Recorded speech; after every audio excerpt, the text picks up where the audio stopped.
Hello guys, कैसे हैं आप सब। एक बार आप सबका फिर से स्वागत है मेरे यूट्यूब चैनल पे एक नई मोटिवेशनल स्टोरी के साथ। तो दोस्तों, एक ऐसा आदमी जिसके पास बिजनेस स्टार्ट करने के लिए सिर्फ 10,000 रुपये हैं, ना ऑफिस स्पेस, ना बड़ा इन्वेस्टमेंट, लेकिन आज उसने एक ऐसी कंपनी एस्टैब्लिश की जो लाखों लोगों को नौकरी देती है। तो ये कहानी है इन्फोसिस के फाउंडर नारायण मूर्ति जी की। नारायण मूर्ति जी का जन्म कर्नाटक में हुआ। वो पढ़ाई में शुरू से ही इंटेलिजेंट थे, लेकिन मिडिल क्लास फैमिली होने के वजह से उनको मेहनत की वैल्यू पहले से ही पता थी। उनको पता था कि अगर मैं मेहनत नहीं करूँगा तो आगे कुछ नहीं कर सकते। इसीलिए उन्होंने मेहनत करनी शुरू की और वो आईआईटी पढ़ने गए। फिर उन्होंने एक आईटी कंपनी में जॉब स्टार्ट की, लेकिन जॉब उनका सपना नहीं था। उनको नौकरी नहीं करनी थी। उनका सपना था इंडिया में रहकर कोई ऐसी कंपनी बनाना जो लाखों लोगों के घर चला सके, जो लाखों लोगों को नौकरियां दे सके। तो दोस्तों, 1981 में उन्होंने अपने 6 दोस्तों के साथ इन्फोसिस स्टार्ट की। फिर मेहनत करते गए, धीरे धीरे धीरे धीरे आगे बढ़ते चले गए, क्योंकि उन्होंने सिर्फ एक सोच रखी थी कि मेरा विजन क्लियर है, मुझे पता है मुझे क्या करना है।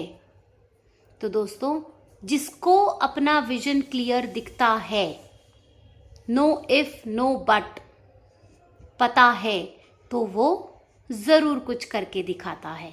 यही कहानी है मिस्टर नारायण मूर्ति जी की। 1990 में उनकी कंपनी को पहला इंटरनेशनल प्रोजेक्ट मिला, जहां उनको लगा कि अब मैं नहीं रुकने वाला।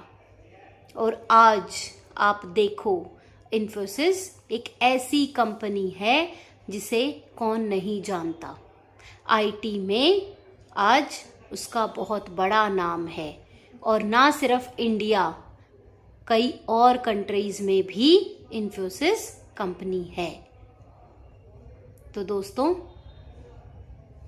हम सबको भी बचपन से ही अपना विजन क्लियर रखना चाहिए, और हमें पता होना चाहिए कि हमें क्या करना है, ताकि हम उसको पूरा करने के लिए आगे बढ़ सकें। अगर हमें पता ही नहीं होगा तो फिर हम सिर्फ यही सोचते रह जाएंगे कि हमें ये करना है, वो करना है। अब उनकी फैमिली की हालत खराब थी, मिडिल क्लास फैमिली से बिलोंग करते थे, उनको पता था, लेकिन उनका विजन क्लियर था। उनको पता था कि मैं नौकरी के लिए नहीं बना हूं, मुझे कुछ बड़ा करना है। आज वही इन्फोसिस कंपनी $1 बिलियन की कंपनी है। दुनिया में हजारों लाखों लोग उसमें जॉब करते हैं, बहुत लोगों का घर चलता है। तो दोस्तों, नारायण मूर्ति जी की कहानी हमें यही सिखाती है कि पैसा ही सब कुछ नहीं है। और दोस्तों, क्या आपको पता है कि 10,000 रुपये जो नारायण मूर्ति जी के पास थे, वो भी उन्होंने अपनी वाइफ सुधा से उधार लिए थे अपना बिजनेस स्टार्ट करने के लिए। तो उनकी जो वाइफ है सुधा मूर्ति जी, उन्होंने भी उनका सपोर्ट किया।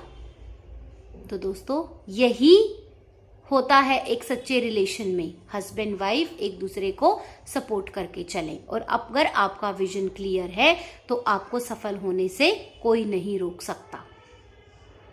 तो दोस्तों, नारायण मूर्ति जी की कहानी से हमें यही सीखने को मिलता है कि सिर्फ पैसा ही सब कुछ नहीं होता। शरीर की कमी ही सब कुछ नहीं होती, पैसे की कमी ही सब कुछ नहीं होती। अगर आपके पास आपका विजन है, अगर आपका विजन क्लियर है, आपको मेहनत करनी है, तो आपको कोई भी रोक नहीं सकता। टाइम भले ही लग सकता है, आप हजारों फेलियर्स का सामना कर सकते हो, लेकिन अगर आप रुकोगे नहीं तो सफलता आपके कदम जरूर चूमेगी। तो दोस्तों, अगर आपकी लाइफ में भी कोई ऐसा विजन है जिसको आप पूरा करना चाहते हैं, तो दोस्तों यही सही समय है। अपने विजन की तरफ आगे बढ़ो और अपने सपनों को पूरा करो। तो दोस्तों, ये थी हमारी आज की मोटिवेशनल स्टोरी। कल मैं आप लोगों से फिर मिलूंगी एक नई मोटिवेशनल स्टोरी के साथ। तब तक के लिए आप मेरे चैनल को सब्सक्राइब करो, वीडियोस को लाइक करो और कमेंट्स करके बताओ अगर आपको किसी स्पेसिफिक पर्सन की स्ट्रगल लाइफ के बारे में जानना है तो मैं वो स्टोरी ज़रूर लेकर आऊँगी। दोस्तों, अगर आप सब मोटिवेट होना चाहते हैं तो ये चैनल आप सबके लिए है। अगर आप जिंदगी में कुछ करना चाहते हैं तो ये चैनल आपके लिए है। अगर आपका विजन क्लियर है, अगर आपने कसम खाई है हार ना मानने की, तो ये चैनल आपके लिए है। तो दोस्तों, कल फिर मिलेंगे एक नई मोटिवेशनल स्टोरी के साथ। तब तक के लिए thank you so much and bye bye.